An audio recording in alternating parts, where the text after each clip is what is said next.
Hello guys, welcome to my channel care of Tupai world. আশা করি তোমরা সবাই ভালো আছো। তার প্রিভিয়াস একটা ভিডিওতে আমি দিয়েছিলাম যে আমি হাওড়া স্টেশন যাচ্ছি, গিয়ে কোথায় যাচ্ছি একটা ডেস্টিনেশন বলেছিলাম। তো ডেস্টিনেশনে আমি পৌঁছে গেছি।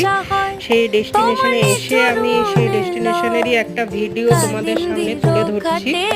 এটা হচ্ছে একটা গ্রাম, যে গ্রামটার নাম হচ্ছে লাভপুর। তো ওটা হচ্ছে বীরভূম ডিস্ট্রিক্টে। তো খুব সুন্দর জায়গাটা, গ্রাম্য এলাকা। আমরা তো শহরে থাকি, গ্রাম্য এলাকা আমাদের চোখে সেরকম পড়ে না।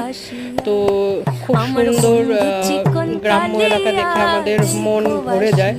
তো অনেক দিন বাদে আমি এলাম, এসে দেখতে পাচ্ছি এগুলো, তোমাদের সঙ্গেও শেয়ার করছি। খুব ভালো লাগছে, খুব চারিদিকে সবুজ সবুজ, একদম সবুজ দেখে মন ভরে গেল পুরো।